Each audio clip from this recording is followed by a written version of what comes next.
परम तत्वाय नारायणाय गुरुभ्यो नमः। क्रीं क्रीं भूतनाथाय नमः। ओम त्रीं त्रीं त्रिजटाय नमः। ओम लीं दिव्यचेतनानंदाय नमः। ओम सिद्धाश्रमस्य समस्त गुरुभ्यो नमः। हम लोग गुरु गीता इस विषय पर श्रवण मनन कर रहे हैं। मेरे पिताजी परम पूज्य स्वामी दिव्य चेतनानंद, उनके जितने भी साधक शिष्य और हमारी गुरु परंपरा में जितने मेरे गुरु भाई बहन हैं, आप सबको मेरा हृदय से प्रणाम।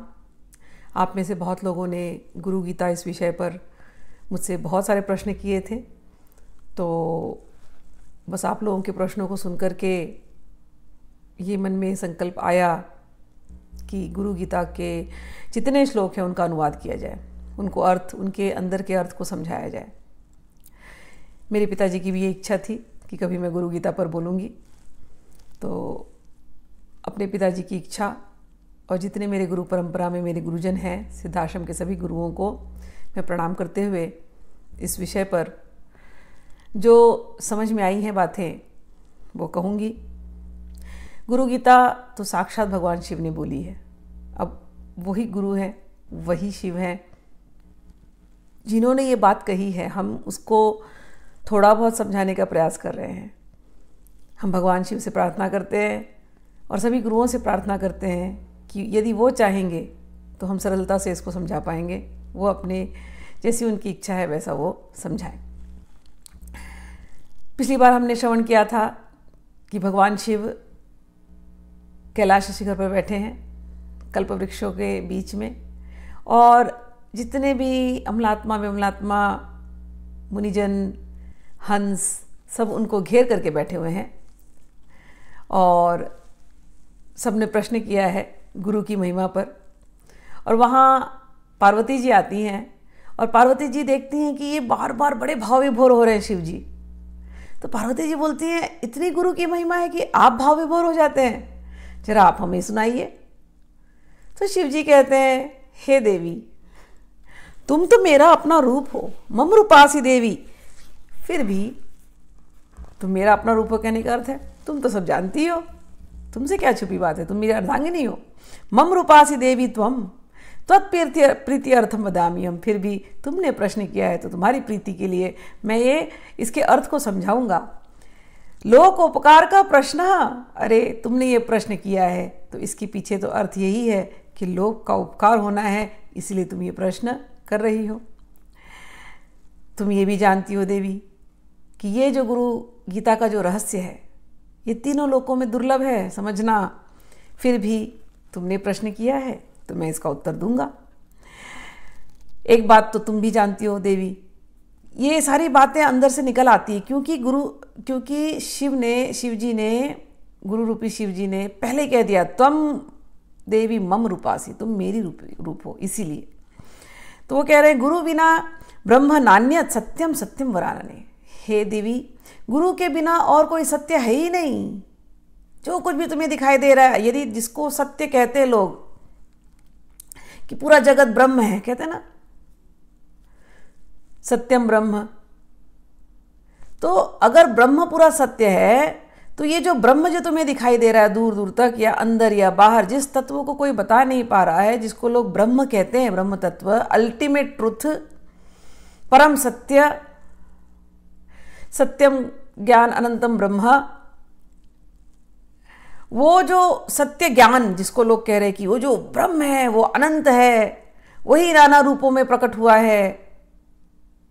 ये जगत के रूप ये मिथ्या हैं, लेकिन एक ब्रह्म ही सत्य है। वो जो सत्य ब्रह्म जिसको लोग कहते हैं, हे देवी, मैं तुमसे कहता हूं गुरु बिना ब्रह्म नान्यत। गुरु और ब्रह्म में कोई अंतर नहीं है। जहां जहां तुम्हें ब्रह्म तत्व नजर आता है वो सब कुछ गुरु तत्व है, गुरु तत्व। तो गुरु और ब्रह्म में अंतर नहीं मानना।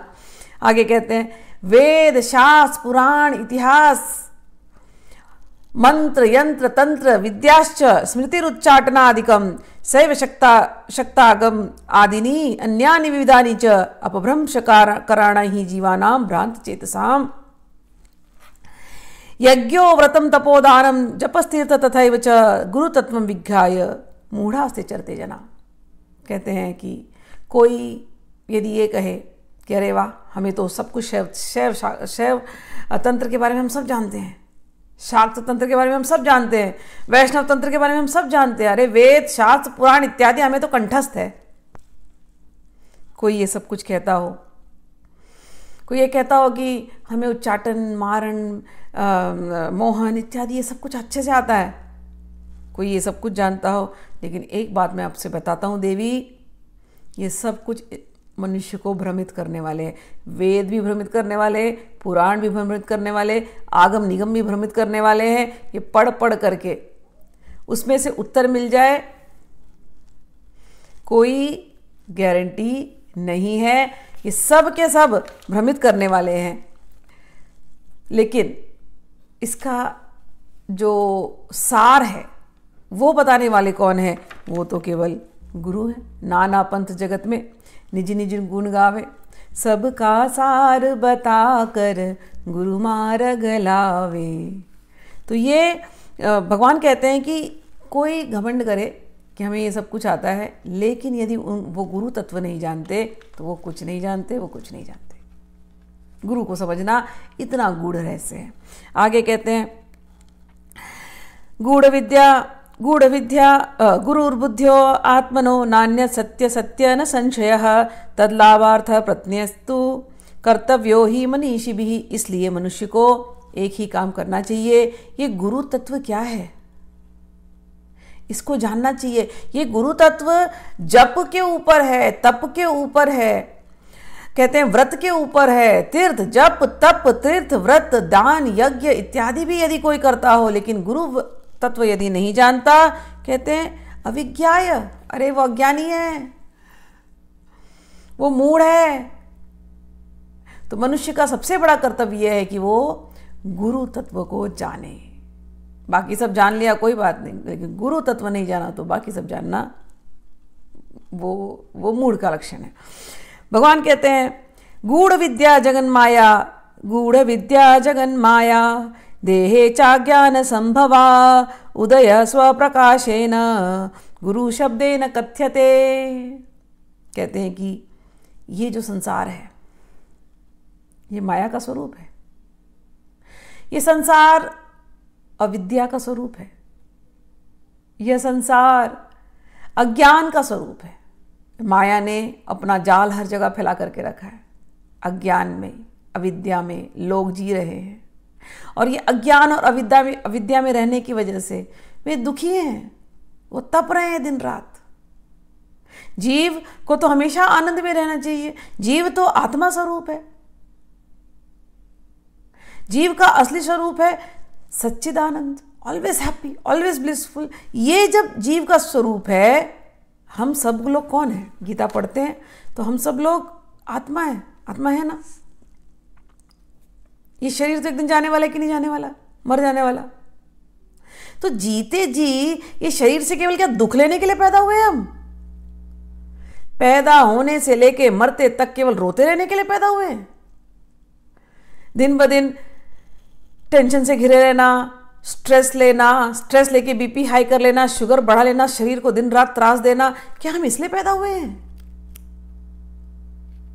ये जो हमारे जीवन में जो घटनाएं घट रही है, ये क्यों घट रही है? क्योंकि माया ने अज्ञान का जाल, जो हमें दिखाई नहीं दे रहा, माया ने अज्ञान का एक पर्दा फैला करके रखा है, और हम उस पर्दे में फंसे हुए हैं, और फंस करके फंसे जा रहे हैं, फंस फंस के रोए जा रहे हैं। हमें पता ही नहीं है कि इस अज्ञान से निकलना कैसे है, इस माया के खेल से हम निकले कैसे, हम मुक्त कैसे हों। कहां उस शिकारी ने जाल फैला करके रखा है। शिकारी होते हैं ना, चिड़िया को फंसाना तो क्या करेंगे? दाना फेंकेंगे और वहां पर एक नेट बिछा देंगे। दाने फेंक दिए, अब चिड़िया आई, अब नेट पे फंसी तो गई। माया ने ऐसा एक जाल फैलाया है, और दाने क्या है? ये भोग वस्तु, जिसके पीछे हम भागते हैं, तुच्छ भोग वस्तु। वो तुच्छ भोग वस्तु, वो दाने फेंके, हम गए उसके अंदर और फंस गए। अब फंस गए तो फंस गए, अब रोए। अब जैसे माया नचाएगी, जैसे वो शिकारी हमको लेगा, वैसे हम जाएंगे। बंदरों को फंसाना हो ना, तो एक तरीका होता है। एक हंडिया लो, हंडी के अंदर कुछ चने डाल दो। वो बंदर चना खाने के लिए अपना हाथ डालेगा। जैसे ही उसने चना पकड़ा, अब वो हाथ निकाल रहा है मटके से, लेकिन हाथ नहीं निकलता, क्योंकि वो मटके का जो मुंह होता है ना, बड़ा पतला सा होता है। तो हाथ नहीं निकल रहा है। क्यों? पहले जाते समय तो घुस गया, अब आते समय निकल नहीं रहा। तो जाते समय घुसा इसलिए कि हाथ खुले थे, कोई उसके पास भोग वस्तु नहीं थी। अब अंदर घुस गया तो हाथ में, मुट्ठी में वो चने के दाने आ गए। अब वो मुट्ठी खोलेगा नहीं तब तक वो हाथ निकलेगा नहीं वहां से। उसको अगर निकलना है उस हंडे में से, तो उसको मुट्ठी में जो चने के दाने उसको फेंकने पड़ेंगे। वैसे ही जैसे हाथ अंदर ले गया था, वैसे ही हाथ बाहर ले आए। अब वो अगर नहीं छोड़ेगा तो जो मदारी है वो तो पकड़ लेगा। फंस गया, फंस गया। हम जीवों की यही दशा है। ये मुट्ठी भर भोग वस्तु, धन दे दो, सुंदर स्त्री दे दो, बच्चा दे दो, विदेशों के टूर्स करा दो, पता नहीं क्या क्या रोज रोज नए निकलते रहते हैं, है ना। ये सब चने के दाने हैं बस। हम इस माया रूपी गगरी में फंस गए हैं बस। और काल वो मदारी है, वो हमको फंसाया जा रहा है। अब ये जो हम फंसे हुए हैं, हमको यदि निकलना है, तो कोई आकर के हमको बोले, अरे बाबा वो जो तुझसे तुमने इच्छा भोग वस्तु पकड़ के रखी ना, उसको छोड़ना है, उसका कोई वैल्यू नहीं है, वो चना का दाना है। वो समझाए कोई। तुमको गागर में से चना का दाना ढूंढना नहीं है। चने की दाना तुमको धरती पे ऐसे ही मिल जाएगा। कोई ऐसा खेत ढूंढो जहां मिल जाएगा।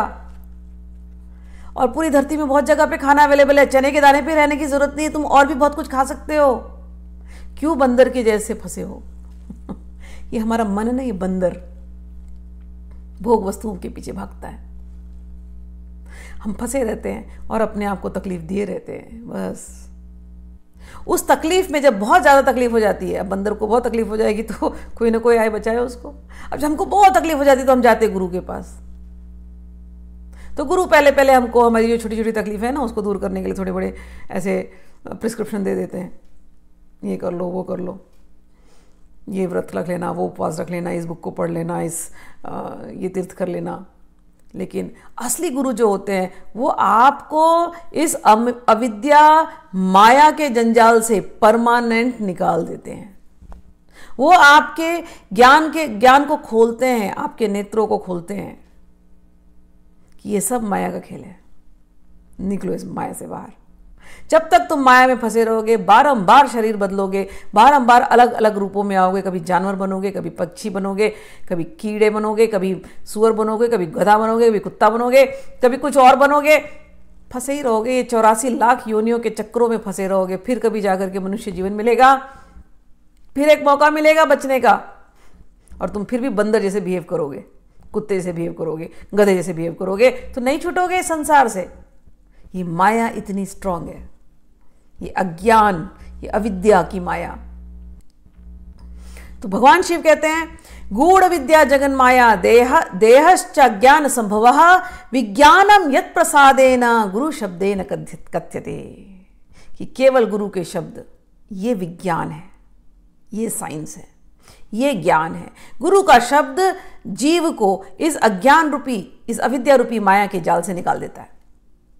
आगे कहते हैं, देवी ब्रह्म भवेदस्मात् तव त्वत्कृपार्थ वदामि तत् सर्व पाप विशुद्धात्मा श्री गुरो पाद सेवनात्। तो इन गुरु से हम इस अविद्या और इस अज्ञान से निकलने का ज्ञान कैसे पाएं? तो शिव जी कहते हैं उसका उत्तर कि देवी, ये कृपा तो केवल गुरु जन के पद चरण कमल, लोटस फीट ऑफ योर गुरु, केवल आप गुरुजन के चरण कमलों की आश्रय ले लो, उनका सेवन करो। गुरु चरण की सेवा से आप की ये अविद्या माया की गांठ टूट जाएगी आपके अंदर जो पाप की जो कुवृत्ति बनी हुई है वो पाप मिट जाएंगे और आप पुनः वो विशुद्धात्मा, वो प्योर सोल, वो सच्चिदानंद, वो ब्लिसफुल, उस अपने आनंदमय स्वरूप, अपने ब्रह्म रूप को तुम अपने आप को वो प्राप्त कर लेंगे। कैसे प्राप्त करेंगे? गुरु चरण की सेवा से। गुरु चरण सेवा, गुरुजन की सेवा के बहुत तरीके हैं और क्या करना चाहिए वो भगवान अब आगे के श्लोकों में बताएंगे। वो हम लोग अगले वीडियो में करते हैं। जय माँ, जय गुरु, जय शिव जी।